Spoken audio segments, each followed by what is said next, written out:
Hello and welcome to On to the Next Thing. I'm your host, Michael, and today I am interviewing slash co-hosting with with Droove. Hi, Michael. Hey, listener.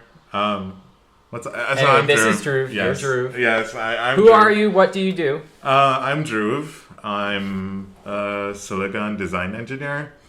So work on verification of computer chips. And I'm Michael's friend. Wow. Wow. Hey, now that's awesome. We'll hear more about that later. But first, we got to go right into bird news. Now I have a cool little audio edit after bird news. Oh, okay. It's like as I found there's like a database of bird sounds online from back when I did. I'll cut all this out. Yeah, there's like a database of bird sounds online, and so I found this really cool one that was like a crow, and so I got a really good crisp crow noise that comes in, and I make sure it sounds really good and polished every time. Wow. Maybe you should play the sound out so that your guests would get energized by the crow. Yeah, let me. I don't know how to. No. Next time. This is live.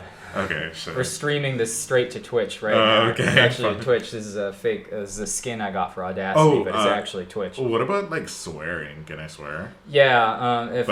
Yeah, that's fine. If any. What about your sponsors? If slur, we don't have any sponsors. Hello Freshman sponsor you. Yeah, but I the thing is, I do know how to bleep. So. Oh right. So I can bleep it out. I've bleeped out a lot of things that the audience will never get to hear.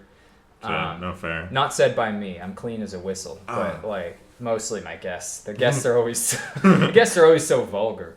Anyway, bird news. It's great because I'm doing this kind of early in the night, so I can talk loudly into the microphone and not have to worry about waking up the neighbors. So this is not a quiet podcast. This is a good audio podcast. You're gonna get a good experience. Okay, so the headline for today comes from mynorthwest.com. A rare bird spotted evades capture after escaping from Cougar Mountain Zoo in Issaquah, which it took me some Googling to do because they just didn't say what part of the country that is, or even if it's part of the United States. But Issaquah is in Washington, the state of Washington. So just keep that in mind going forward because they never mention what state this bird is in. It's just in some mystical land called Cougar Mountain in Issaquah. It's by Frank Sumrall. A rare bird has escaped from Cougar Mountain Zoo in Issaquah. The missing bird, a juvenile East African crowned crane, escaped its enclosure and exited the zoo grounds. The bird was spotted just before 11 a.m. Thursday on a property on Lake Sammamish.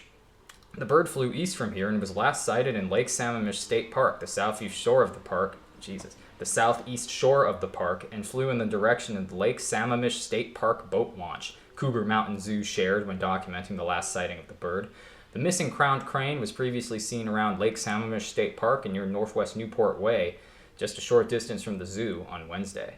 If you see her, do not approach, Cougar Mountain Zoo warned. So yeah, that's for any listeners out on the West Coast there. Keep an eye out for this, African crowned crane. It's a juvenile, so if you're, above the age of 18, don't go messing with it. And do not approach. And does it say anything else? Oh yeah, there's their Twitter feed. Officials describe the situation as urgent and are asking for the public's help to safely locate and return the crane. If anyone sees the bird, contact staff immediately by emailing their email. I don't care.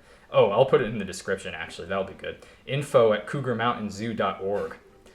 Mountain Zoo. I actually, you know what? See, if this is a bigger podcast, I'd probably refrain from putting the email out there because if this is I think about Matt, something like Matt and Shane's secret podcast or something like that, where they're like, oh yeah, put this email out there, and then you just get 2,000 idiots spamming this poor Zeus email. But this is like a ghost podcast. No one's here. So I mean, but then when you hit it big, when I hit it big, and then people really go back and listen to this episode. And then they can report on the bird. That'll be great, actually. And I don't think that can ever come back to bite me. So it's gonna be fine. The zoo has not revealed just how the crane escaped. Just that the rare bird flew outside the zoo perimeter. That sounds like how the bird escaped. It flew outside the perimeter into a wooded area surrounding the zoo. Okay, now it's going, what is an East African, long-legged bird, native to tropical Africa, elegant appearance, and elaborate courtship displays? They're Uganda's national bird. This is a developing story. Check back for updates. Oh, wow. And we will check back for updates next week if there is a follow-up article. Okay. I'll be listening in next week. Speaking of follow-up articles, I tried to follow up about the exploding birds in North California, but they didn't have shit for updates. They were just like, oh yeah, some psycho probably just shot the birds. But there's been no update in the investigation. It's all just the same. And national news, it was like CBS News and stuff picking up this story, but then just nothing afterwards. Journalism is truly dead, except for mynorthwest.com, which apparently will have a follow-up about this crane that mysteriously flew over the walls of the zoo. All right, so yes, our guest today is Druuuv.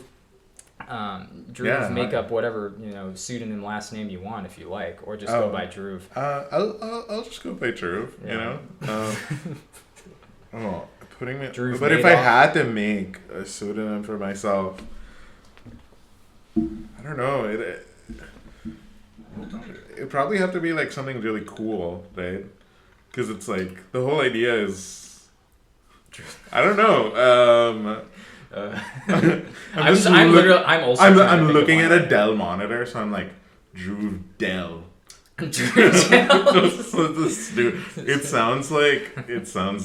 It sounds horrible. Ooh, Druuuv Nvidia. Oh, that's better. Druuuv Core. Oh man. Druuuv Jaws.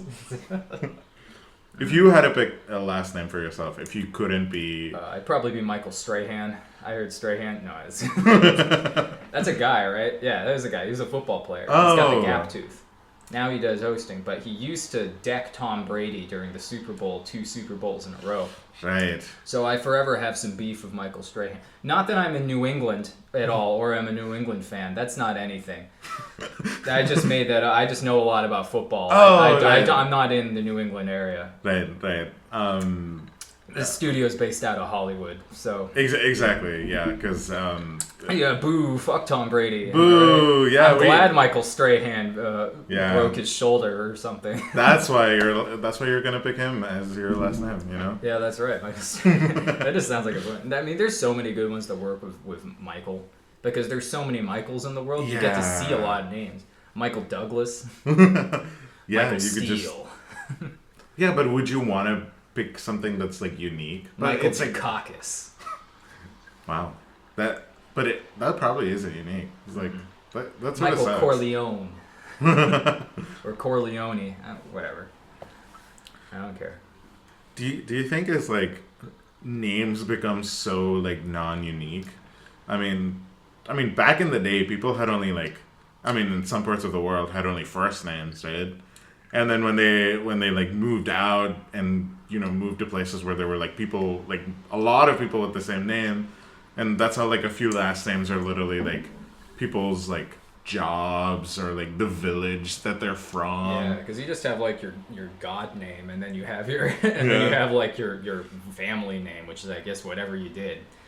Do you think we'd get like a unique user identifier like Michael? Maybe. But here's the thing: the problem is 27. now no one cares as much about like tradition of names. For a while in like Europe, I'm pretty sure it's like everyone just got names like biblical names or like either that or like old like nobility names from like whichever part of Europe.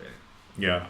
Like Henry, that's not in the Bible, but that's like an ancient. It's like an ancient like English, but like also like Frenchified name. Right. Yeah. So it's like it's always some bullshit like that. But I mean that's how you get like so many like in let's just say New England for example. There's tons and tons of Michaels because like all the English people and Irish people. And and Italians, they all just like the name Michael because it's from the Bible. So it's like the biblical names, right? Just really oversaturated in Europeans in particular. And so it's like you get tons of Michaels and like some Isaacs, but every Isaac I've ever known has been a weirdo. So I think maybe over time they've been figuring out that Isaacs are actually cursed by God. And so they've been putting them less and less. Aren't you afraid that one of the Isaacs that are like listening to this podcast right now, and then they're like, I mean, whatever. It drives engagement. If they want to fight me in the comments, like that just puts more engagement. I got feelers out on social media. I've been trying to pick fights, but I guess I'm just too nice for social media. No one wants to fight with me. Fair. I actually just like being. It's kind of funny. I originally, when I was trying to make the social media for the podcast, we'll get to what you do in a minute. Yeah, when I was trying to make the social media for the podcast, I wanted to try and just get engagement just by picking fights with people on Twitter and Blue Sky and like Instagram. And I have succeeded a little bit with Instagram because I called out a guy for having a boring conspiracy theory. What? Succeeded. Oh, okay. I didn't secede from Instagram. In fact, joined with Instagram. This is actually the first podcast I've done while drinking alcohol, so this is gonna be an interesting one. But it means I can talk a lot. Yeah, and also you're naked. Yeah, also I'm naked, but that's okay because we haven't gotten the camera set up yet. Right. When I come back out, I'll be in a little crisp tie and nothing else. No, but I wanted to get out and try and pick fights with people on social media to drive engagement. But the problem is that I also kind of have like a semi-permanent co-host in Callista, and I don't want to ruin her reputation in the process of ruining mine. So instead, I just kind of say weird but I think agreeable things, hopefully I get some people giving me likes, mostly boomers on Blue Sky. This all those middle-aged like Democrat ladies on Blue Sky, just they love me. They're like, ha, ha. They love my witticisms. Yeah. And my harassment of George Takei. Actually, no, that's on Mastodon. Did you know George Takei is on Mastodon and no one else is on Mastodon but George Takei? I thought Mastodon is dead. I thought Blue Sky was its George Takei's there. And also but he's on Blue Sky as well. I think so too. But he was one of the first accounts that I saw in my Explore page on Mastodon. Oh, damn. There isn't that much else going on there. There's also you remember the God Twitter? That. I don't know if it's a he or a she. I'd assume a he.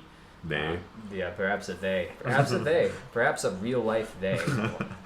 But yeah, they're on Blue Sky and Mastodon, I think. Oh. And they're not doing that well on either. Dang. Yeah. That's, I feel like, the main problem that I have with Blue Sky. It's thou shalt not spread lies on the internet. Yeah. I'm damn, I'm pretty sure you already did that one. I haven't been following you. I wasn't a big Twitter head or anything, but pretty sure you've done that one before. The meme accounts are not doing it on do you know about Pop Crave and the other one that's also big. They're doing horrible. Sorry, I'm 35 years old. BuzzFeed? Those pop culture Twitter accounts, they're doing horribly on Blue Sky, and none of the meme accounts are doing well either. I don't know. I just don't think sucks. I don't know if it's because Blue Sky's proliferation isn't as good, or their exploring feature isn't as good, or if it's just there's too much of the core weirdos with a lot of bullshit to say are just staying on X for now. Yeah. Which I guess they're just I know there's still a lot of content creators on X because it's just that still has the most people on it right now technically. That's true. Even if half of the people are bots. But the other half that are real people are still 100 times as many as there are on Blue Sky, and about 100,000 times as many as there are on Mastodon. I really want Mastodon to take off, though. I think it's so cool. I love the little elephant logo. I like the layout. I like the way their layout works. I like that they have a higher character limit than Twitter or Blue Sky. I wish a new social network would take off, because I've been seeing the new ones all the time. There's this one called Retro.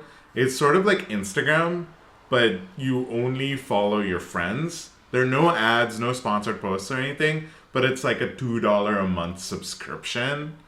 But it's it has a really nice UI, and for the like lack of ads and the lack of like Instagram has like all these crazy like AI bots who you can interact with, and it's like that's like a huge deal for like me not to use Instagram. Like I just want to I want to see like what my friends are up to, and like retro seems like a good option for that, but I'm not gonna use it unless like all of my friends are on it. And I'm not going to convince all of my friends to pay $2 a month for a social network. So I just want to see one of these other social networks take off a lot, like, and become really huge so that like a bunch of people start using it. Because I feel like things have gotten really stale. Because we're using, Facebook, Instagram, Twitter, and like, like I guess Be Real was a thing for a little bit, but that's dead now. Snapchat. I mean, it's like the same thing that was like big, like 10 years ago, and it sort of sucks that we've sort of hit this point of new social media. Like it's sort of dead. Even though the current social networks were filled with slop, I think like there was a huge thing with Gen Z not using Facebook as much. Because it started getting filled up with slop even before like AI generated slop was a thing, but then now it's like so people moved to Instagram and now like we're just still staying on the same social networks. Honestly my prediction is that there's gonna be like I think that the age of the big like big like tent pole, like everyone's on this social media outlet. I think the days of that or like that is peaked. Like I think there's still gonna be kind of legacy social media platforms that large numbers of people, like the majority, will kind of stay on. But I think a lot of it is like people are eventually either their brains are going to break and they'll just cut off from social media entirely, or the more savvy people are going to kind of break up into smaller communities that full of like, people and things that they actually, want to interact with. Like, I know that's why like Discord communities are big, like I'm not, I'm no Discord mod, but I know that there's a reason that's a meme, and that's because a lot of people have, little Discord communities that they, hang out and like share the freshest memes in and talk about shit and like and there's places where it's like, oh, here's one for advice about like building your computer and like doing this and all that other shit. So I think a lot of it is going to become like that, where it's kind of smaller communities and not like everyone under the one giant octopus that's now basically borderline unmanageable. No, that's a good point, because like that's like the whole problem with like X, formerly Twitter, now is like it's just filled with people arguing because they people from everywhere are on there. But I think you're right. I think hyperlocal, like these communities like that, are probably what's gonna like just replace them. But I don't know. It's just like everybody's still on Instagram, and what Meta's doing with its new like AI features is kind of crazy. I don't know if you read this, but Wall Street Journal did this study where they created a bunch of accounts. So, I mean, for context, this is in relation to Instagram's AI profiles, where they have like, these, essentially fake influencers. Some of them are based on real people. I think they use like the likeness of like Mr. Beast and stuff. And like, endless like, Instagram. Yeah, endless accounts. And like Mark Zuckerberg went on a podcast being like, people need to have 30 friends and they have only 5. And we're going to solve this problem. We're solving this problem. We need you more. And so even if they're not even real people. It's like fake photos, fake stories, and even like a fake like a GPT in there, like in the messages that you can DM. And so the Wall Street Journal like study found that basically these guys were these bots were really susceptible to sending, you know, sexual content to minors. Yeah. Which was, crazy. I was literally gonna answer. I was gonna fill in that blank with that, but it always gets there somehow. The bots.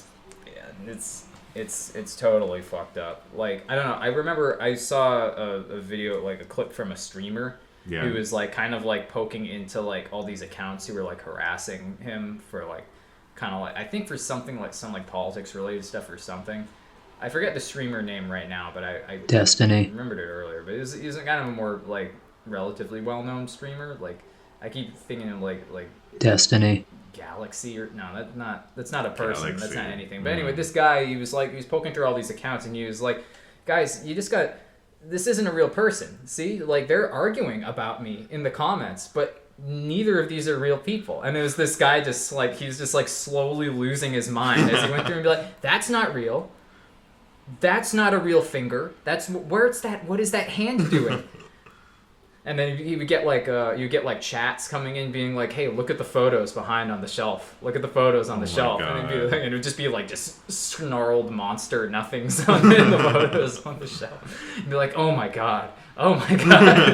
there's like a 15-minute video of that. This guy just slowly losing his mind. I mean, like this guy said he used to work for U.S. intelligence, but he's not a real person. But he has like 100,000 followers and 100,000 views on all his videos. And it's like, are they all bots too? It's like, dead internet theory is what that's called. I'm a firm proponent because I don't even know if I'm real sometimes. I mean, because it's... Touch me to find out. No. Like, I feel like we're sort of like, I don't know, as a society, are we regressing to a point where we're just going back to only trying to find these local communities based on like location and stuff and like meeting people in person? Because like I feel like as a young 20s person trying to make like new connections, new friends, I felt that 5-10 years ago on social media it was a lot easier to find and meet new people with similar interests.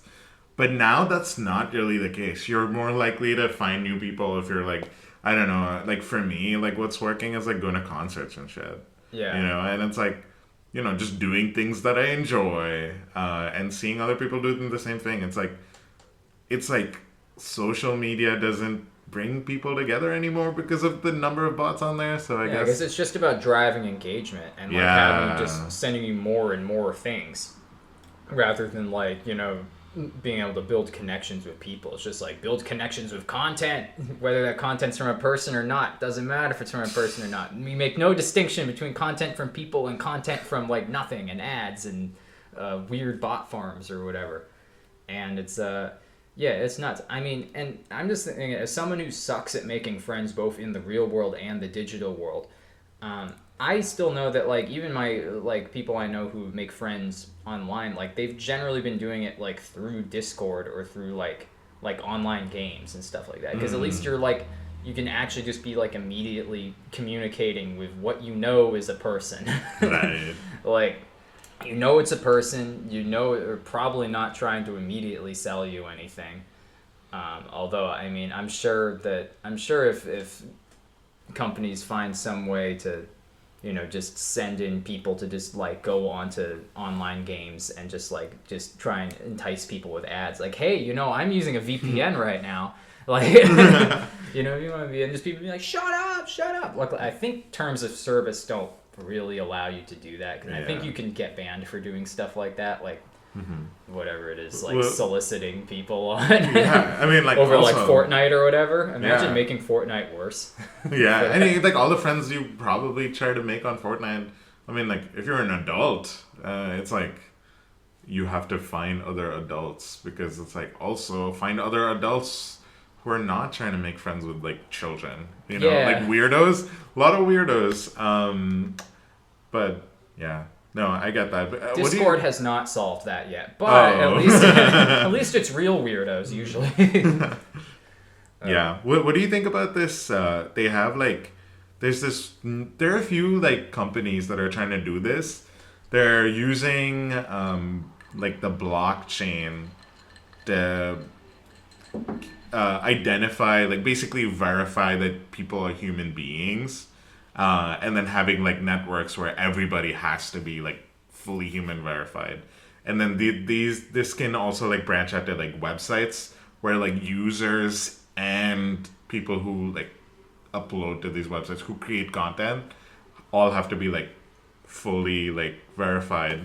So like, you know, there's no like problem with bots in terms of like sponsorships and like fake views and stuff, but also like I feel like the problem with that is like you don't have anonymity anymore, and I feel like that's how is it verified through a blockchain? Sorry to no. I think blockchain is used to make it's like sort of like, you know, hashes like your identity or something like that. It doesn't verify your identity through a blockchain. It's more of like, I think it needs to keep your identity secret, and it does that through the blockchain. Oh, but maybe just. Like, I'm not a blockchain person. I couldn't tell you.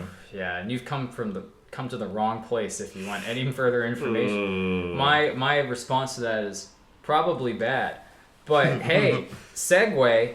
I've heard you're trying to make computer better. What is your job do to make computer better, or do you just make the chips more good? So what I do is I work with I work on a team that, you know, verifies like the core of a computer chip. So essentially,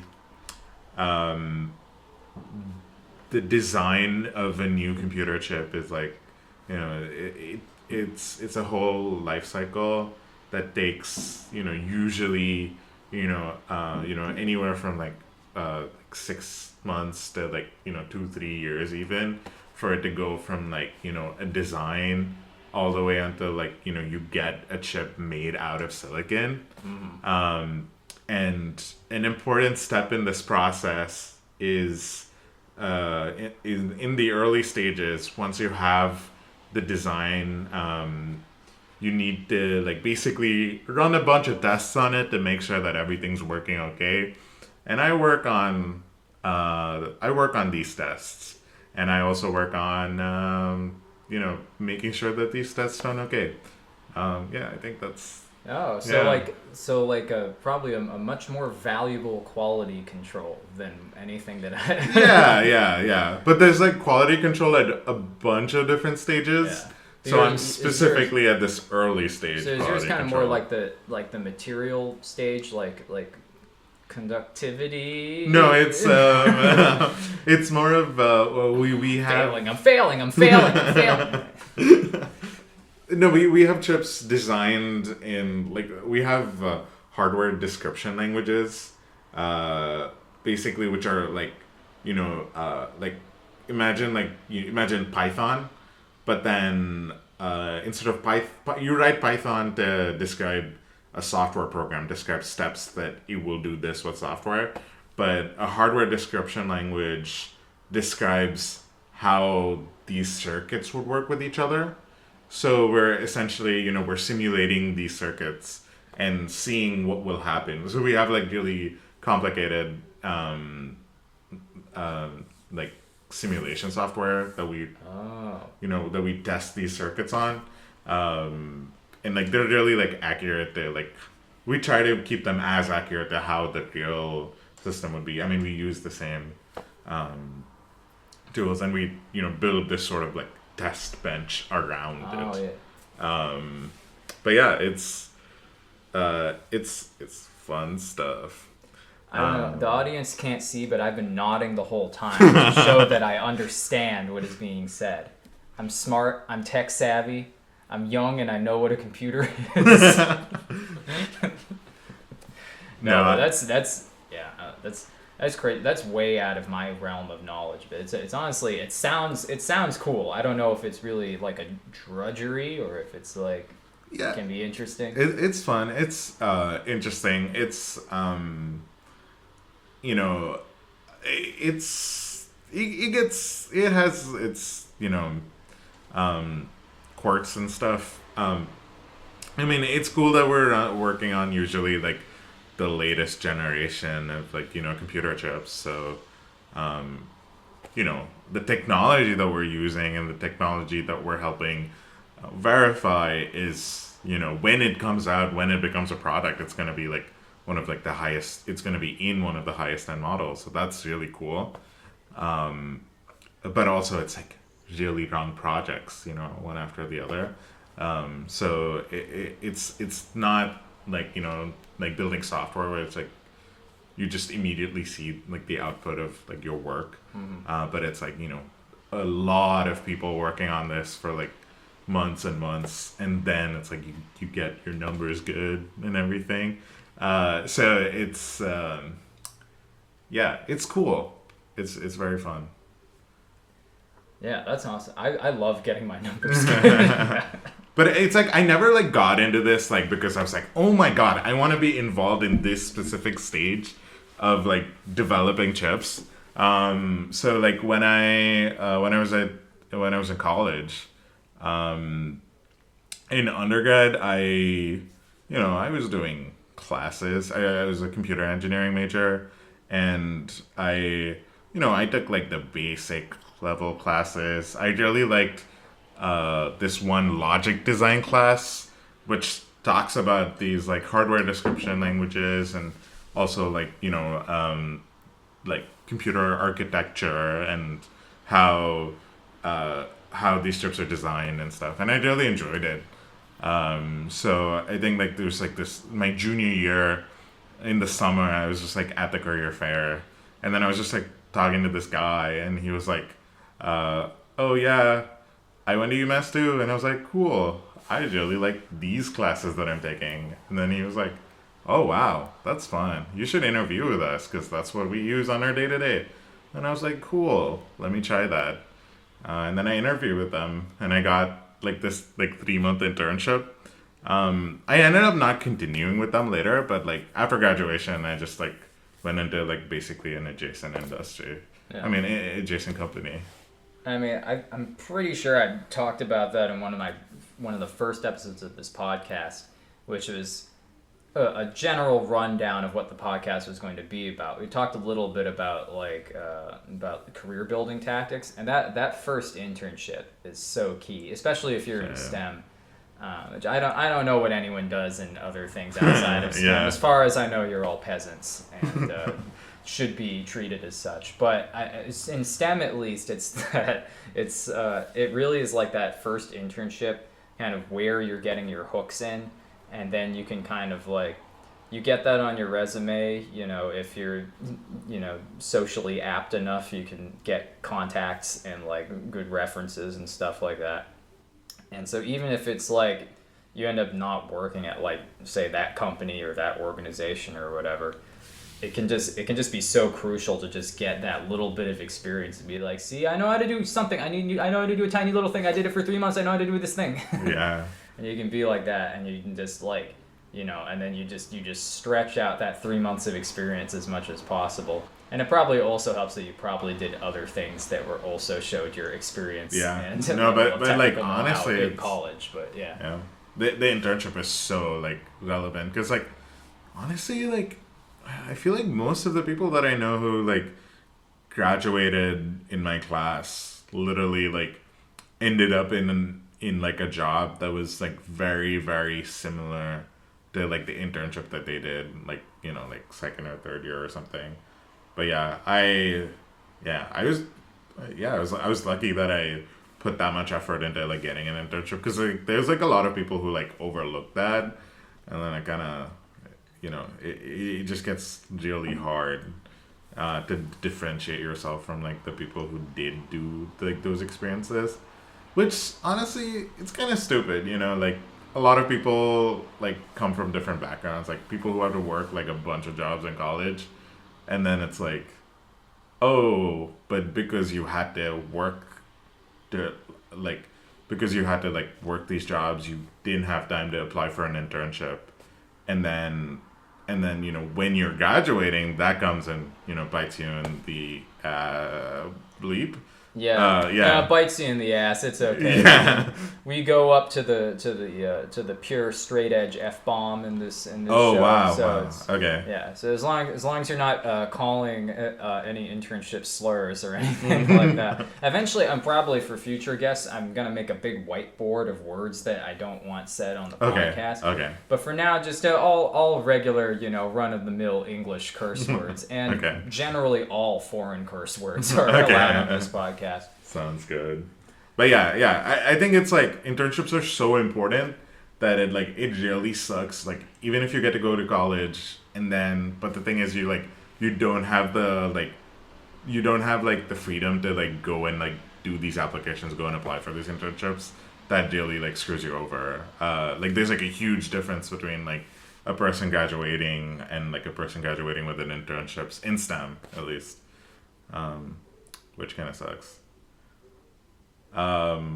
But yeah. Sorry, I wasn't losing focus. It's okay. I'm still here. I'm nodding. No, I didn't. Okay, you might have seen one of my eyes start to drift a little bit towards the other one. That literally does happen for me, but it's okay. So yeah, what books have you been reading? Yeah. Okay. Yeah. Let's get into the media recommendations. I don't know. I'll just do mine first because I'm always a little bit piggy about the media media recommendations.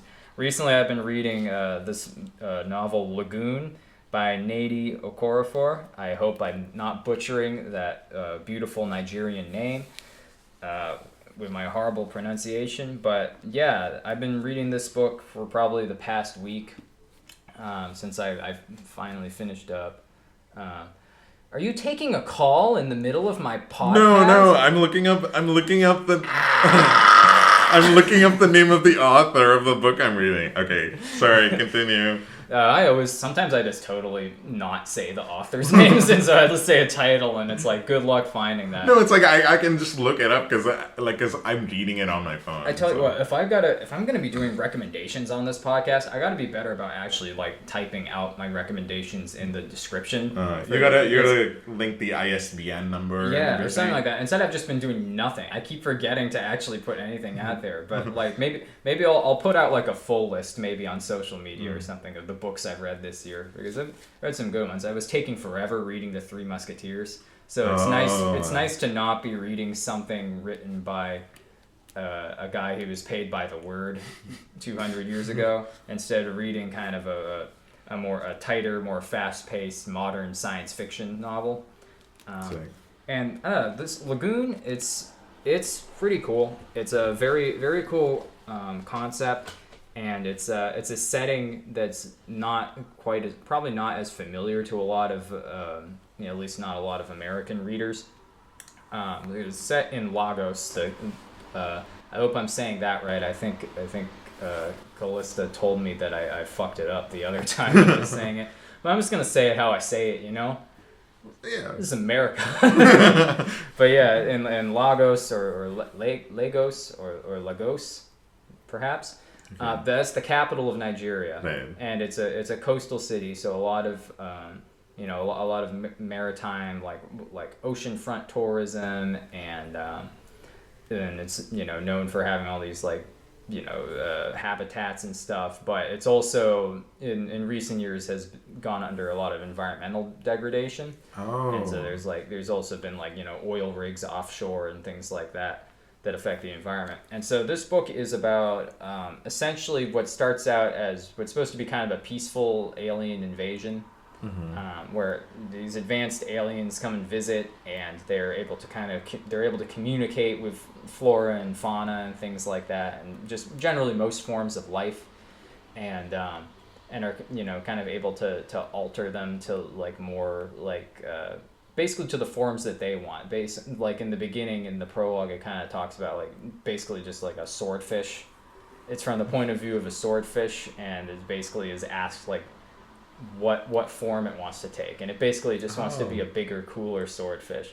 But anyway, the main characters aren't animals, but they are people in the book, and it's basically about these three people who kind of get into a first encounter with the alien for the first time, and so they kind of become like they're kind of like the protectors and like interpreters for this alien ambassador who's come to Earth for the first time.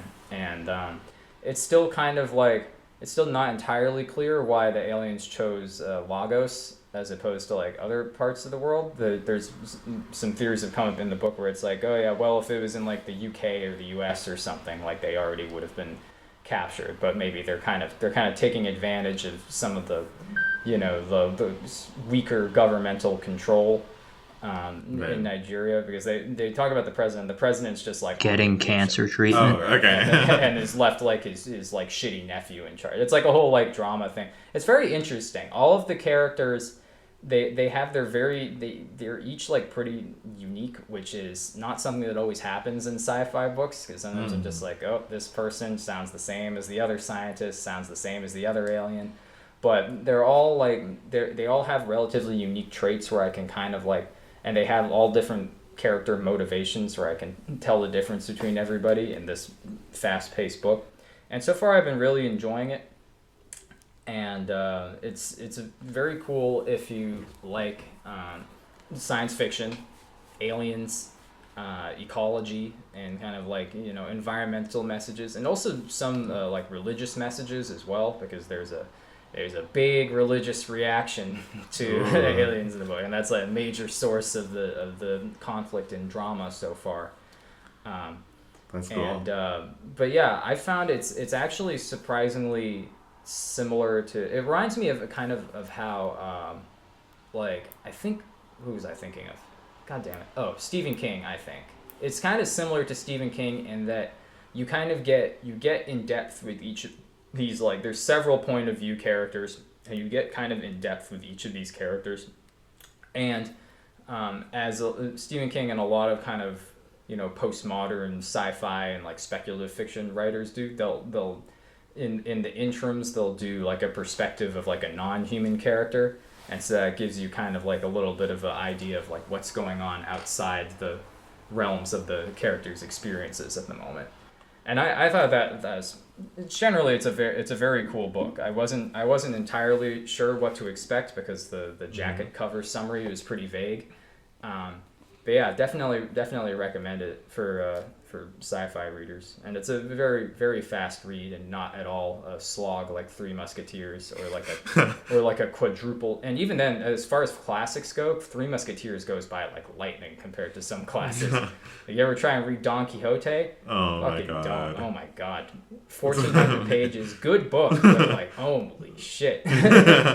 No, that's crazy. That sounds like that guy. He's not even being paid by the word. He's writing so he can stay at like a lord's manor to keep writing the story. Like he's writing to live. He's writing for rent. Like, is that actually true? Is like, that why I you think made so. it that long? I think so. The guy I forget the author's name. I forget every author's name. But yeah, the writer of Don Quixote is like, yeah, like he was like well known because he was like kind of a war hero at the time, but then like he also found that he was good at writing, and like nobility liked keeping him around, and that was you got a patron right back then if you're an artist, so he got like a patron for a while, and so you basically just keep writing to just like keep putting out like serials about, and that eventually got compiled into this giant book, and yeah, that's how that goes. But luckily, we don't have that anymore. Now we get to have a bunch of different stories because lots of people, well, at least it used to be. This book was from like 2014, which is kind of at the height of when you could have a lot of books that people might actually read, as opposed to now when it's like it's only read if it's on like Book Talk. And also everyone hates science fiction now because it's oversaturated. And Hunger Games blew it up. And but I feel like that sounds very refreshing in terms of like science fiction. Yeah. I think like at least like for the science fiction that's been portrayed, I mean, I haven't read too much of science fiction, but like everything that's portrayed in movies and stuff, it's like kind of crazy. Like, I mean, I think everybody's sick of all the popular science fiction books just being like, oh, aliens come in. But then they land in like Oklahoma, or like Superman like landed in Kansas. Yeah. You know, it's like, you know, like everybody just lands in America. It's just like it's kind of fun to see that from like the perspective of a different country. Yeah, and that's why I'm gonna be reading more of this author's work, because a lot of her work falls into kind of the subgenre of Afrofuturism, which is kind of like basically a vision of the future centered in like, you know, different nations in Africa, particularly Nigeria. That's cool. But yeah, this one's it's set like contemporarily, and so it's kind of more like a lot of commentary about, you know, the current state of the world. Nice. But it's overall very very cool, as elements of kind of magical realism, because it's like it's not all science fiction. It's also like there's ideas about like a lot of life forms are all connected and stuff like that, and you know, reincarnation is involved, and it's very cool. It's very interesting world building, and none of the characters have grated on me so much that it's like, oh my god, like I just skip them. Like, every character has a pretty interesting perspective. There's definitely one who's an asshole though, but you know, once again, not gonna spoil the book. Just go read the fucking book. Anything on your end? Well, it doesn't have to be a book. It can be anything that's been on your mind. Anything. I think that you've experienced. Oh, I'm actually reading the comic book, Supergirl, Woman of Tomorrow. It's the Tom King run that they're adapting into the Supergirl movie that's coming out for the revamped DC universe. I mean, like, I never was like a huge comic books person. Like, I mean, I read random excerpts from like certain runs, but then, you know, like some of like the popular runs, like Frank Miller's like Dark Knight. Like, I read that entire one. I actually wrote like I had a comics book class. It was a graphic novels class, graphic novels and comic books. I mean, my professor was like, do not differentiate them. Like, according to him, they were one and the same, which was really interesting. He had like a really fun perspective about comics.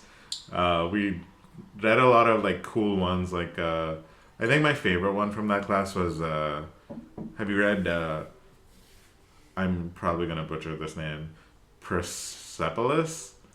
I think I've heard it. Did that become a movie at some point? I think it did become a movie, but I bombed. Yeah, it was. It was not a big movie.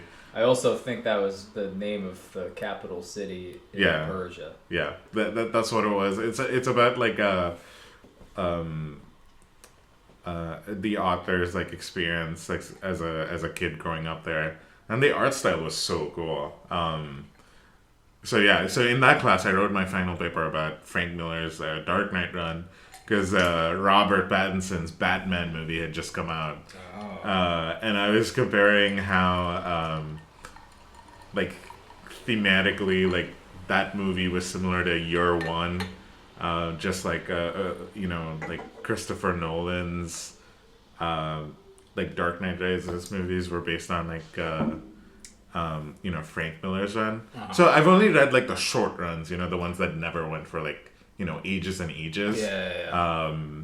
But you know, now I'm trying to sort of get back into like reading comics, like more on the regular, and I was like, what should I read? And I was like, okay, this new movie is gonna come out, and I guess it's spoilers for the movie, but it's really good. It's been I guess spoilers for the upcoming movie, but you know, it's set, you know, Supergirl is sort of like very disillusioned with like you know, the state of everything, and it's sort of like it's like a you know, like a driving movie, like what's it called when like two guys in a car, they do road trip, or it was like a road trip movie basically, but then it's Supergirl in this other alien film that she makes, and it's really cool because I've seen different takes on Supergirl, and this was really like, it was fun, and there was a difference between like her character and Superman character, which I feel like a lot of the runs like, you know, don't do is like they just like, oh yeah, they're the same person, but like they both love justice. Yeah, Supergirl, it's Superman, but then a girl. Which, what if Superman was a girl? Which is what the CW show I felt like did too much, you know? It was just like, I was, Every time I've tried to watch a CW show, it makes me want to pluck my eyes out.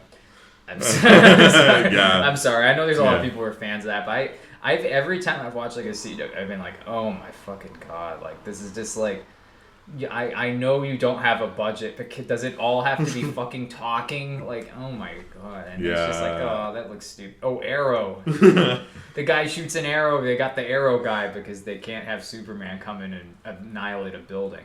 And then, of course, oh no, my wish was granted in Man of Steel, and now I get to watch Superman annihilate buildings, and it's so... I watched that movie when I was like a kid, and so I thought it was cool when I was a kid, because it came out when I was like 12 or 13, and I was like, oh, hell yeah, live-action Superman, fucking killing a bunch of people, this is awesome. And then afterwards, we were like, oh, that was like kind of the beginning and the end. It was like too dark and stupid for Superman. I was like, fine, it was dark and stupid for Superman. I liked watching Superman kill a bunch of people on accident. And Zod was there, and he was like, I will find him. And I was like, yeah, cool, awesome. Yeah. And then I watched Batman v Superman, and I was like, damn, maybe this wasn't so awesome. And now they're making it again, because I guess... fucking DC has infinite money. They can just keep making giant movies forever, right? Yeah, Warner Brothers, Discovery. Even if they just suck and just eat shit over and over again, it doesn't matter. They just change director. They got James Gunn in there. Pew pew. He's gonna be. I hope it's good. I'm somebody who would watch. I would watch it if it's good, and I would keep watching it if it keeps being good. And, you know, I sort of follow... Because I was like... I mean, I watched all of the old Superman movies and the old Batman movies when I was a kid. So I was really excited when, you know, the you know, Ben Affleck, Henry Cavill, Superman, Batman were coming out. Because I was just like, oh my god, it's happening again. But it was so dark and broody. Yeah. Like, I tried to make myself like it. And you know, I watched the kind of annoying. You know, the 4-hour black and white cut of Justice League on HBO Max when it came out. I liked that one better than the one I saw. Because I saw the theatrical cut in theaters, and I was like, why the fuck did that I was pay, really bad. Why did I pay $20 to see this? Oh, when like God, it's so fucking boring. My man. Like, when what the Ezra fuck? Miller's Flash fell on Gal Gadot's Wonder Woman, and it's like a really awkward, weird scene. Like, everything with Ezra. I forgot Ezra Miller. Holy shit. I haven't heard about Ezra Miller. Is Ezra Miller in jail or dead or something? I haven't heard of them in a long time. I don't know what they're up to. I mean, I remember like all of... What fresh atrocities have they committed? I remember like all of this was going on when like the Flash movie from like the old DC universe came out. Worst timing. Yeah, and they like somehow like, you know, I don't know, I guess they pushed some of it under the rug or whatever, and like it was not a big deal in the press. Oh, while we're trying to market this movie, Ezra Miller has actually made a little mini cult with this 17-year-old and her mom, and like that was crazy because I was like, because I don't know, I saw like a bunch of reviews from like, I guess Warner Brothers went and showed the new Flash movie to a bunch of like other like directors and actors and stuff, and they were like, oh my god, this is the best superhero movie I've ever seen. And I was like, oh my god, are they doing it? Are they finally gonna be good? Is this all this like patient waiting through all these garbage movies, you know, finally been worth it? And then all these actors were coming out being like, oh my god, it's amazing. And then they were like shoving these like random incidents that happened with Ezra Miller under the rug. And I was like, okay, I guess that's happening too. It's got Michael Keaton in it. And the movie was so bad. It was atrocious. I saw, CGI. Probably the funniest thing I saw related to that movie's marketing. Like, I don't keep that much track of movie marketing, even though I basically do a pop culture podcast, so I'm fucking suck at my job. This isn't my job. This will never be my job.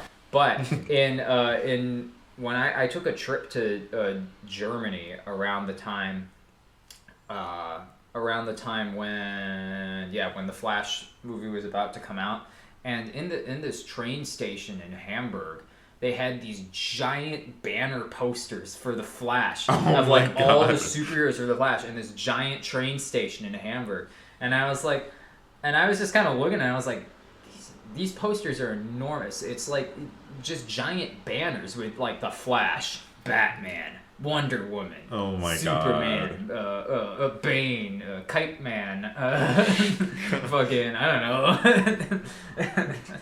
Dang. The Star-Lord, whatever. I don't remember who's in the Flash because I didn't watch it. But like I was there and I was like, I'm not gonna watch this movie.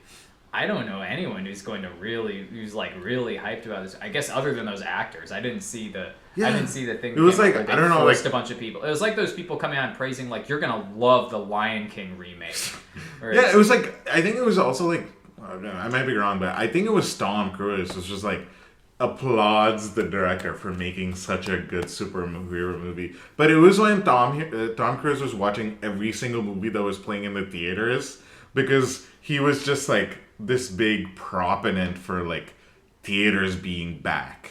And he was just like, anytime there was like a big movie that was going to come to the theaters, Tom Cruise would watch it and he'd give it a good review. It was like this like post like COVID era. Tom Cruise just loves movies. It just like, but also it's just in a way where it's just like nothing phases him because he's like on his off time he's like feeding babies to Xenu or whatever in the big Scientology compound beneath the Capitol building. And oh my god. Unconfirmed allegations. I heard about this from someone else. And, but it's like just nothing. I mean, like I've heard the thing about Tom Cruise where it's like, yeah, it looks like there's nothing behind his eyes, and it's like I bet you can just watch a movie and be like, and just get nothing from him, and just be like, yep, they did everything they were supposed to do to make a movie. I know because I make movies, and they made the movie correctly. That's a good one. But have you been watching the Mission Impossible movies? No, those are ones I've kind of been meaning to watch. I don't really feel a huge draw to watch a lot of Tom Cruise movies, but I'm like, those are kind of the essential, those are some of the essential ones, especially, like, I heard the first one's okay, but they kind of, like, pick up after, like, Mission Impossible, like, 3 or 4, and they kind of get good. Like, they turn into, like, good movies recently. I was, like, well, I guess I'm outing myself here because I shouldn't have done this, because I was like recovering from being I was recovering from being a little sick, and then I masked up and I went to the movie theater next door, because I was just like, I've just been home all the time when the last Mission Impossible movie came out, and I watched it and it was so good. It was just like, you know how like in like the 2010s there were like all of these action movies coming out every single year. There'd be like 30 action movies, half of them starring Jason Statham, you know? It's like insane how many action movies that there were, and now there's like one or two once in a while. This like had all of the good parts of all of them just like combined into one, which was sick. And then that was like a cut in half, and then the second part is the one that just came out. So I want to see it because I don't know. People were theorizing that this might be Tom Cruise's last Mission Impossible, which I don't know. Maybe his character dies. As long as he can do the stunts, he's gonna keep making it. But who knows if he can do the stunts anymore? Maybe he's just gonna start doing a bunch of ballroom dancing dramas. He's gonna do the opening stunt. Hips can like. There's only so much the hips can take after age what? He's like 60 almost now? Yeah. He was 60, I think. Like this was probably like 63, 64. Yeah, he was like 60 during the Top Gun sequel. They make him look so young. I mean, he doesn't look like crazy CGI young, but in the movie somehow he looks like he's like 47. Yeah, you know, well, I mean, they're getting Tom Cruise. The least they can do is make Tom Cruise look young in the movie. Because like he's doing like the opening stunt for the Olympics in 2026 apparently. Which what does that even mean? I don't know what it means. What the fuck is the opening stunt in the Olympics? You know how like the Olympics like have ambassadors? He gets to do the first like gymnastics. Yeah, I feel like he's gonna be like the like the mascot for the Olympics. is gonna be just Tom Cruise. You know how like every year there's like a random. Is he gonna like, light character? the torch? Maybe. Maybe he'll strike the match off those teeth. yeah. That's how they light the torch, right? With a match.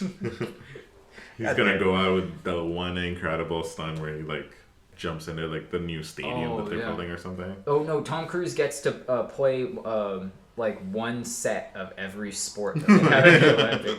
He gets to be in like 1/4 of 3-on-3 basketball, like one match of tennis. Yeah.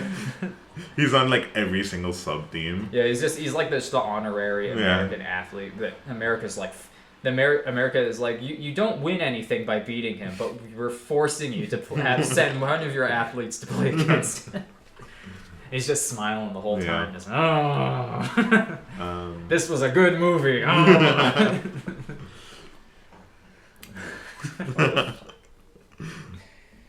Speaking of movies, this is how I get engagement. I call out Tom Cruise on this. You gotta really get the Scientology crowd to hate you, you know? Yeah, but then and then you'll get assassinated. See, that's the problem. I think that's how I get like real world threats. And also, I'm not entirely sure that Xenu isn't real, so I'm like, I'm like on the fence. Like, I don't really like messing with people's gods necessarily. If it's like, if it's just people associated with the church, but it feels like, I don't know, if there's any church or cult or whatever that actually has an evil alien entity behind them, it's got to be the Church of Scientology. Like, who else am I gonna be afraid of? The flying spaghetti monster, the fucking Zathura. I don't know. Yeah.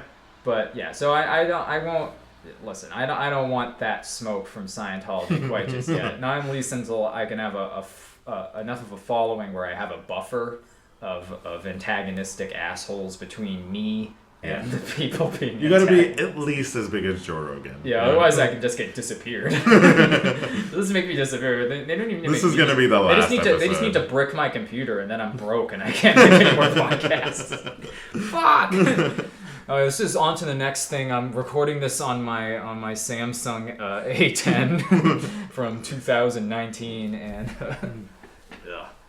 yeah. But have you watched any good movies lately? We kind of did end up. We accidentally organically segued into movies. Oh wow, yeah, that's crazy. What did I most recently watch? I think it was mostly just rewatching movies. I watched this. Oh my god, I forgot the name of this movie, but you might know. It's this animated movie from like early 2000s with like this kid. It's like in this like biblical like style. The Last Airbender? No. It's Brendan Gleeson is like this old like Shark Boy and Lava Girl. No. Okay, well, I'm gonna look this up. Yeah, Brendan, you better remember, otherwise I'll keep suggesting until the tape runs out on Audacity. Brendan Lee's The Secret of Kells. Oh. Have you seen it? No, I know The Secret of Nim. It's so good. It's like, yeah, I think there's like a Book of Kells, which is like this historical like illustrated manuscript, and it's like this story from a point. I think maybe it's like the finishing of the Book of Kells or something like that. It's basically showing like wait, I gotta remember where National this is. Treasure Book of Secrets. I don't know. It's I gotta remember where this is set, because like what if I get it wrong? Was Ireland attacked by Viking people, or was Scotland attacked? I think they both were. Oh, okay. Yeah. So one of those two places. That's okay. So I think it was Ireland. So it's set in Ireland, and it's like this like abbey dome. I don't know what they're called, and it's about this kid who's living there with his uncle, who's like the head of the church there, and like this old scholar who's like currently in possession of the Book of Kells, who's like, it's basically, I think it's an illustrated version of the Bible, but I'm not 100% sure. And it's sort of this like partial fantasy, partial like real history kind of version of the story of how this kid comes into ownership of the book, and he actually ends up finishing it. And it's also like this, you know, sort of like, yeah, it's kind of cool. It shows the Vikings as being like so scary and crazy, and the whole animation is in the style of those illustrations in the book, which looks really, really cool. It takes like a little bit to get used to because you're like, this is kind of like a little weird, but then it's like, it's really cool. It's like, imagine like, you know, this is like, I think it's 12th century, like biblical, you know, like really flat, like not paintings, but more like flat drawn, like shapes. Oh yeah, and stuff. yeah, like the medieval style. Of yeah, exactly. Yeah. So it's like in that where it's like style. everyone's out with like their faces pointing towards it. But yeah, exactly, and it's like very like angled. Yeah. So this is like that, but then, you know, completely in 2D. So the art style was sick, and the story was also really cool. I've never heard of that. You need to make sure to text me the title later. Yeah, that's something I might legitimately watch sometimes. I'll do that. Apart from that, I've been watching. I'm excited for the new, for the next Barbenheimer is what they're calling it. Really? It's coming a while from now. It's next December. They're gonna try and time out the sequels. No, it's... Wait, what the fuck would be the sequel to Barbenheimer? It hasn't happened yet. It's Avengers Doomsday and Dune 3 coming out at the same time. Dune Messiah. The problem is that doesn't work because that's the same audience. Like, both those audiences still the sci-fi nerds. Either way, they're going to come in. There's not that big of a difference between the people who like Dune and the people who will go and watch Marvel Doomsday.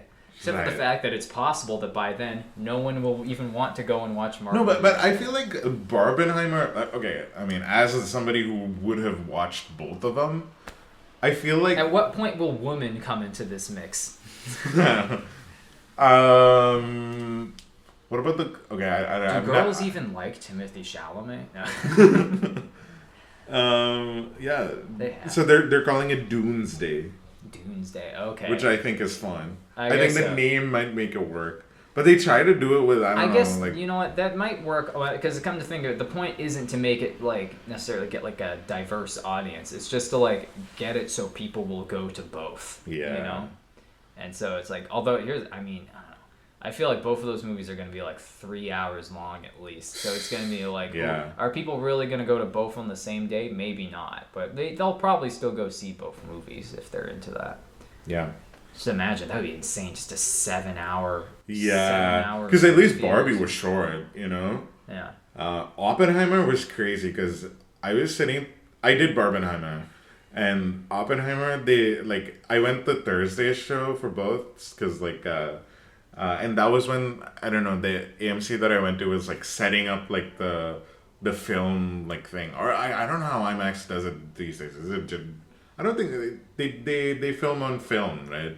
Yeah. So they were loading the film into the projector, and apparently they were having a huge issue because Oppenheimer's a long movie. So, like, it took them an hour after the movie started for them to fully load it on. And, like, about 40 minutes in, they were like, we're not going to play the show. You guys can leave. You guys will get refunds. And I was like, dang, I'm not going to do Barbenheimer. I was so upset. And then I was like... I'm not going to go watch Oppenheimer. And I was like, what am I going to do? Just, like, sit around? Like, so I was just like, okay, I'm just going to sit in the movie theater. And then finally I'm like, okay, fine. We're going to leave. And then we start walking out. And then, like, the Universal logo starts playing. It was so cool. But then, yeah, we ended up sitting in that movie theater for 4 hours. Jeez. And then, like, another couple hours for Barbie. That was, like, 6 hours. But that was fun. I like both of them, but then Barbie definitely felt like, at the end of Barbie, I was, like, getting a little, like, sick of the movies. But they were both really good, so, you know. Yeah. I just don't feel like I could sit in the movie theater for that long. I did those movies separate.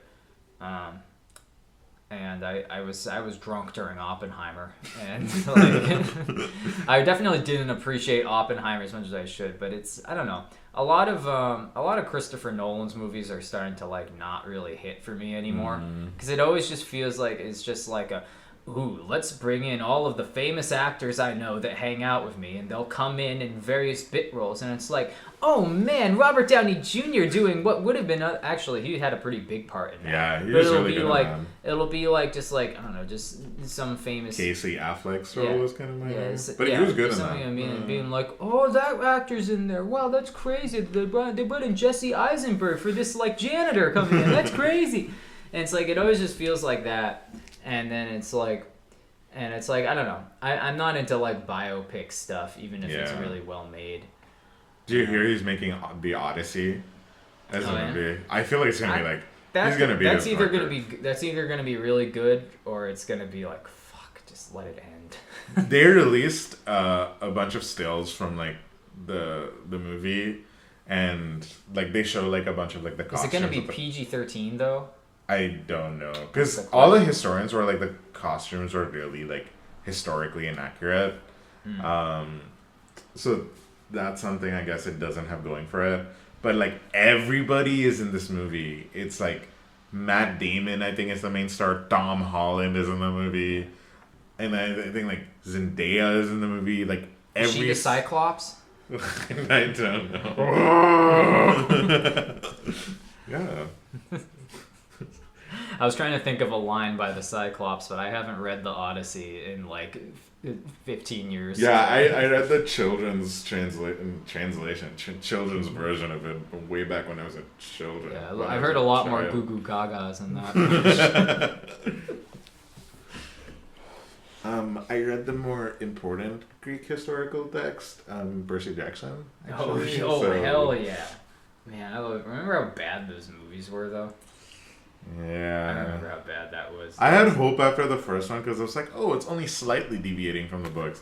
And then the second one really... Yeah, I didn't even bother watching the second one. I was like, man, first one sucks. Did this book suck or does this movie suck?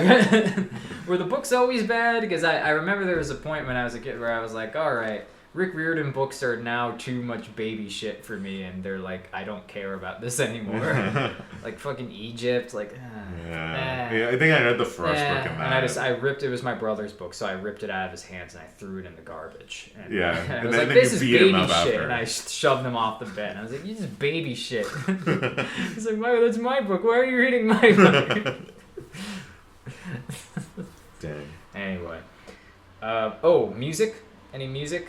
Ooh, I've been listening to. A lot of this is gonna get cut down, but actually, I don't even know what I'm gonna cut because this has been a generally pretty interesting conversation. It's been going for hour 12. Oh shit! Okay. But keep it going. Okay. Music. I've been listening to Magdalena Bay a lot. It's baby shit. Fucking shove Druuuv out of the chair. No. It's.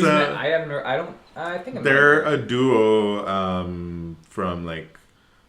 I don't know, somewhere in America. They met in like college, and like I think they met at like NYU. They went to NYU together, and basically like it's Matt and Mika. So Matt does like the production and stuff, and it's like very electronic. So I think like very Grimes adjacent. I think they were very. I mean, they said that they're like influenced by like Grimes, Charlie XCX. Two very popular artists right now. Never heard of them. Very different reasons. But yeah. Sorry, I don't keep up now. I went to a Magdalena Bay concert, and they were electric. They were like, literally like, I don't think I've been to like many like electronic pop concerts. And especially like, when you go to a concert and it's like, oh, this song sounds good. Like when I listen to it on like Spotify. And you go to a concert and it's like, if it's like usually if it's like alternative rock or like anything rock adjacent, and it's like, yeah, usually there's a live band, so it always sounds good live, unless they suck. Yeah. But like with electronic stuff, I feel like usually it's just like hard to get things right. But somehow the sound, everything was set up really well. They had a crazy like psychedelic stage, which was insane. And they were both like really, really in it, and they had some kind of like insane costume changes. They were very like quirky. It really like makes me think hard about like AI generated music. It's like, AI can generate like, music that's pretty like has a lot of depth to it. Probably is a ripoff of something like music. Yeah. But it's like, like the reason I care about music a lot is because the artists are cool. And it's like, there's a story behind them. It's like, like even if AI can make really, really good music and better music than any of the human artists can, I still don't think I will listen to it because it's like, I can't go to a concert where they're playing the music, where the artists who made the songs are playing the music. Yeah, I mean, I just fucking I can't even like I think about the idea of AI music. I love music too much to be like, oh yeah, AI music, sure, I'll add this, even though there's already infinite songs made by human beings. Like, yeah, I'll add this other shit that's like kind of sounds like the other songs that I've heard. Or maybe it's something so weird and crazy no human could have thought of it. Except that's not how AI works, because it's like it's just I don't know, maybe an AI can play the piano faster than I can, but whatever. It doesn't really matter. It's the whole point of it is like human creativity, and it's like, what's the point of automating feeling, that? And it's like, it's like you already get enough of like no feeling in like radio friendly, like what amounts to like radio friendly pop music today. It's just like, and in fact, it's come to the point where like people don't even really listen to like like really generic like. I guess it's kind of thought of a genre of now where it's like recession pop. Yeah. Like Callie talks about that a lot, like recession pop, or like Kesha and like, Katy Perry sort of, and like. Well, what do you think is modern recession pop? I don't know. Addison Rae? Have you heard like her too? Like. Yeah. I mean, I like the new Sabrina, sort of like, I mean, Sabrina Carpenter's a little, but once again, Sabrina Carpenter's like a little bit out there. So it's like not really like total like pop, like nothing. Like Charlie XCX is like hyper pop, so it's like pop, but it's also more like kind of EDM dance type of thing with that too. It's not just like, it's not just like pop song like no one's really doing just like like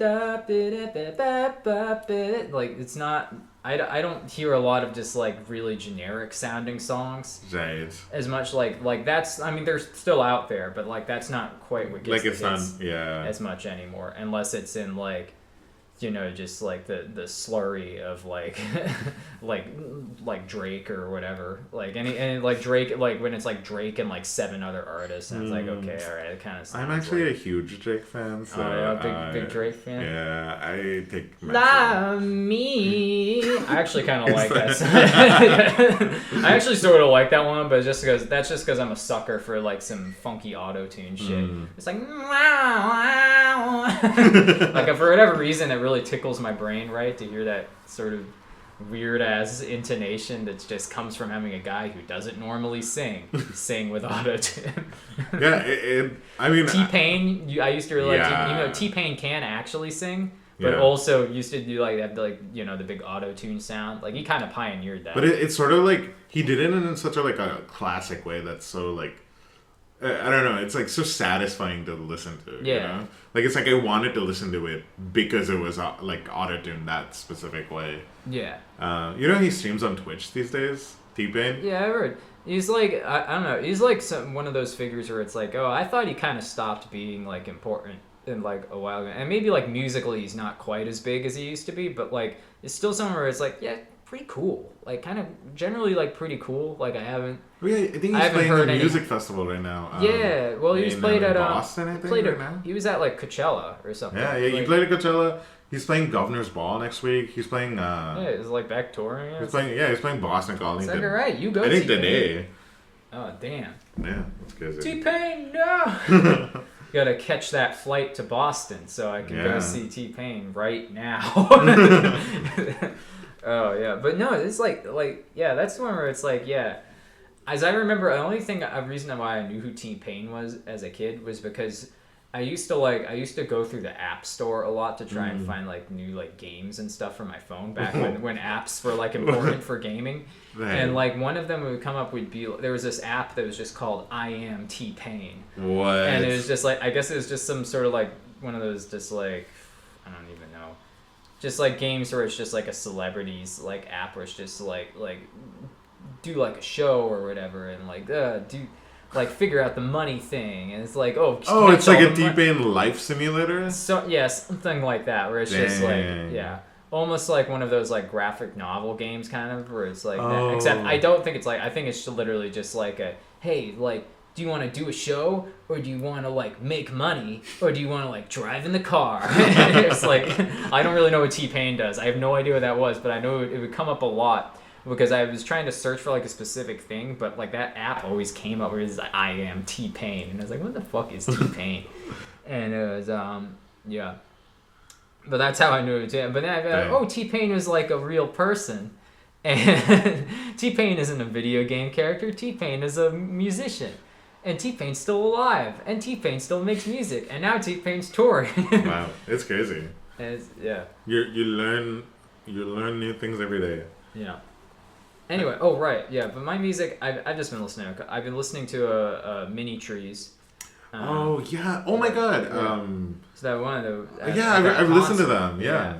And they're great. I just really vibe with their chill vibes and their sick, interesting musicianship, and just an overall good dream pop band. Can't complain about them. I've mentioned them before. Very good Mini Trees. I've been listening to a lot of Kendrick Lamar's old stuff. I've talked about Kendrick Lamar before. You might have heard of him. I don't know. I'm a Drake fan. Yeah.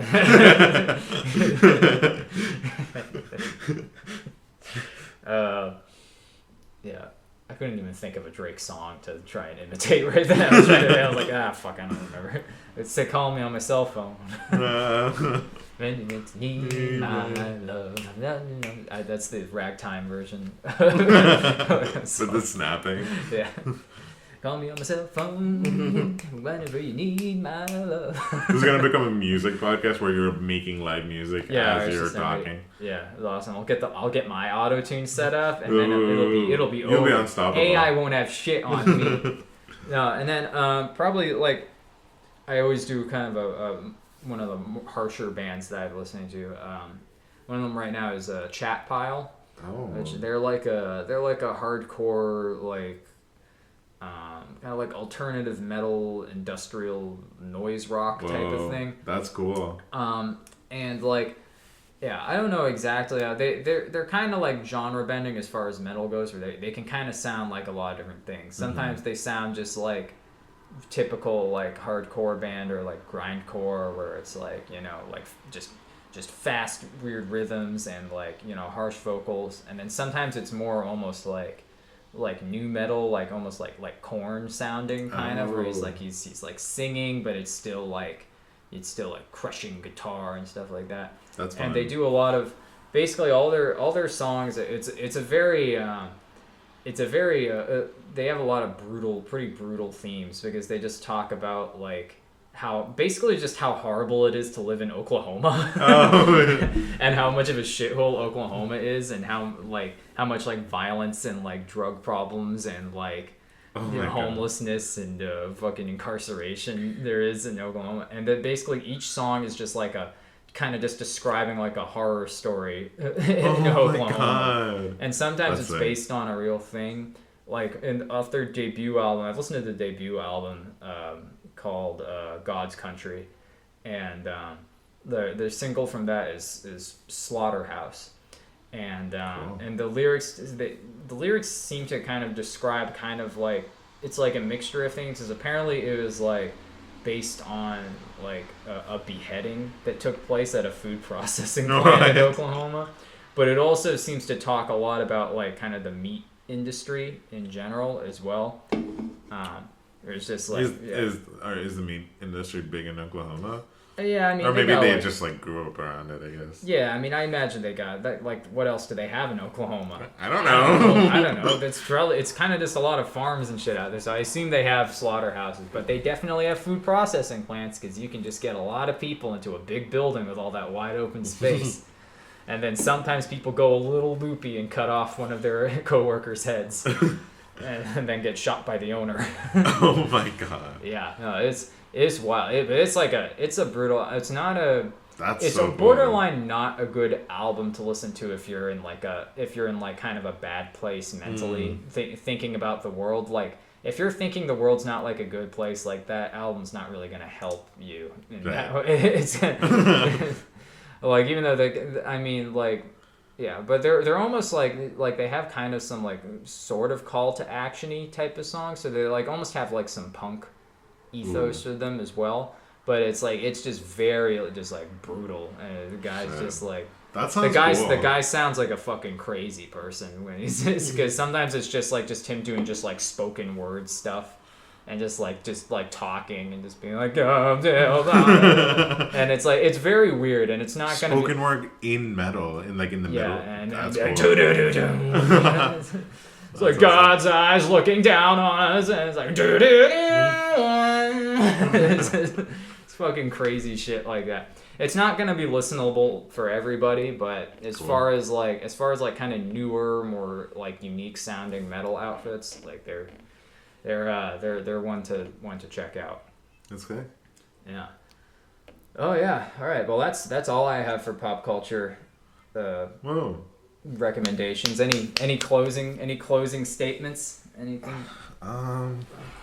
Closing statements. I thought I had something, but like, Dang, I hate being put on the spot. I guess if I had to pick a last name, I think I would change my answer from Droove Dell to Droove IMAX. Ooh, that's actually pretty good. IMAX is kind of sick. Yeah, Droove IMAX. Yeah, I still think Droove Core is pretty good. But that's sort of my job, you know. I don't want to name myself up in my work, you know. That's what people did back in the day, but not me. I'm different. Yeah. Droove Hewitt. I was just thinking about closing statement. I guess a gripe I'm having is I'm afraid to buy a new car. Dang. It's right now my car is a piece of shit. Like I need a new car, but like I like the fact that it's an old shitty car. I like the fact that I don't have to link my phone up to my car or I know a lot of more recent cars, they might be taking this regulation away. Thank God. But apparently for emissions control, they're having a thing where it's and I noticed this in cars when I'm driving around, but if you stop at an intersection, it shuts the engine off to save emissions, I guess. Even though I heard that starting the ignition on an engine actually burns more fuel than getting the engine started burns more fuel than having a couple extra seconds of just idling. But then again, I've heard idling's also pretty bad, and sometimes traffic jams are pretty long, so maybe they have something going on. I mean, I have that in my car, but you can just turn it off. Oh yeah? Okay. Yeah. There's a settings app on my display that I have to click. Well, I guess that's not the only thing that I wasn't really afraid of. That was the only worry. Yeah, I like idling. I like it. I don't want to have to turn. What if I forget to turn my car on again? No. I'm sorry. I'm not that fucking old and afraid of progress. But no. But I don't like all this stuff where it's you gotta get you're gonna have to get software updates for your car. Your local mechanic's not gonna know how to fix your car because you need to take it back to the manufacturer because they have certain locks and holds on the on the parts and shit, and it's you gotta take it back to the manufacturer and it's gonna cost more, and everything gets tracked and they have you run through hoops for doing warranties and things like that, and it's damn, sometimes I just want to get a quick fix by the greasy ass local mechanic just finding some old Honda part in the back of the garage and just being I guess I can weld this to your car for $300, and I'm well, that still definitely costs more, but that's better than doing $1,500 for full diagnostics at the with the manufacturer. Yeah. And having to be oh yeah, here's this thing, and we're gonna set up some updates, and fucking touch screens on cars. I've always driven old cars all my life so far. I don't know how I'm gonna be able to deal with a touchscreen. I feel like I'm gonna get in an accident as soon as as soon as I'm there and I'm like trying to be like, oh, I want to go to my aux cord. What's my music right now? Because I love changing my songs when I'm driving, but when it's just me in my analog car, I can either just turn it off with a button, or it's just like my phone's right there in the little phone stand, and I can just go skip song. But then in this, it's like I know the touchscreens suck because I've seen them suck, and it's like trying to press the right thing, and it's like, oop, went to the wrong screen. Yeah. Oop, security alert, or like something like that. Yeah, it's crazy for me. It's like, yeah, in my car, I need to like really look down low at my touchscreen to change or like mess with anything on my AC, which is so annoying. I can change the music on my like steering wheel. That I have physical buttons, thankfully, but like with the AC, it's like if I like feel like the temperature's weird in my car, like I'm probably just gonna stop and do it or something like that, because it's like I need to legitimately take my eye off the road for like, you know, a solid like 20 seconds to figure out where the AC button is on the touchscreen, make sure I'm on the correct page to change the AC settings, and then change it. Like, no, I totally get you. It just seems like a nightmare because I have to drive in the city a lot, and it's just like I know I don't want that extra level of distraction. And also, I feel like a lot of like, you know, modern vehicles, it's just a lot of it's just taking away a lot of the autonomy away from the driver. Where it's like you're really beholden to this company now. Yeah. That, like, so your car works, and so it's like, oh, you can have these things synced up with like your phone and stuff, and also the location's on, and we always know where you are, and also cops can turn off your car remotely, and also this, and also that, and it's like, who knows what? I mean, you know. I read every single page of every single document I ever have to sign. But, you know, what if I miss something in the contract? And it's like, oh, yeah, well, you left your location on the whole time, and now you get ads. You get extra ads, more ads on your phone now, because we know where your car went, and we know your car's connected to your credit card, you know. And so I feel like it's just going to go into crazy shit like that. Like, I don't know, call me a fucking troglodyte caveman because I'm driving my old early 2000s sedan. But actually, there's a few companies who are, like, I guess, trying not to do that anymore. Yeah. I don't know, like, I don't know about the legacy automakers, but there's this new company that's come out called Slate Auto. Have you heard of it? I think I maybe heard of it. Yeah, they make, like, a super customizable, like, pickup truck, right? Mm. It's electric. But the main thing is, like, all of the controls and all of the interiors like come very standard, but you can really customize, like, I guess the outdoor panels for like really cheap is what they say. It's like the outdoor panels are really built to order, but the main thing is like the interior is so like well built for like, you know, like I think it's like a $25,000 like electric pickup truck, which is like a solid price I think today, and like all of the buttons are physical, like usual. No like crazy electronic display or anything. And then it comes with like a perfect slot that's like visible to you but doesn't block anything else for your phone for directions. Sweet. It's like, I wish every car came that way. I don't know how good this company is. I think they're like backed by Amazon or something. Yeah. But it's like, hey, you know, I wish more companies did that. It's like, yeah, you gotta be able to integrate it. You don't want to be like, oh, here's a touchscreen to rival your phone. Now you have two touchscreens to work with. It's like, why the fuck would I do that? Like, why would I want that? So I don't know. That's definitely good if that's the case. That at least making like common sense like buttons and stuff analog, so you can feel it without having to look. Which is like, that's like a crazy thing. And it was something I didn't even have to think about because I've had old shitty cars forever with just the buttons on them. But I mean, I've heard like from other people and from like journalists and being like, yeah, this makes driving fucking harder. And it's just not, you know, not a good thing overall. But hey, you know, hopefully the industry kind of corrects itself a little bit. Right. To make things hopefully it's a phase, you know. Yeah. They get out of it. Phone slot would be great because I got a little phone stand for my phone. I actually lied. I never took that phone stand out of the box, and it's just I've lost it, and I really wanted to use it at some point, but no, I just keep it in my cup holder as usual. I wish I had a stand that was like right up near the steering wheel, so that I could just be like, yep, and I'm looking at the road. Instead, I have to like Instead, I have to just use a touch screen that I can't look at anyway because I'm fumbling around my phone. But at least with my phone, I know how to just like touch shit on my phone. I had one in I don't drive distracted. Mm. Unincriminatable. Wow. Well, I'm gonna incriminate myself because I used to have one of those stands that like stood up, but the thing is, it fell off one day and I never put it back on. But it's partially because it's like while I'm driving, and like I have like my music on my phone, and then like on Apple Music the lyrics start playing. And it's like. I like to know the lyrics when I'm singing along to the songs on my drive back from work, Mm-hmm. And it's like sometimes I should not be looking at the lyrics to the song. So I was like, this is a horrible habit that I'm developing. And fine in darkness.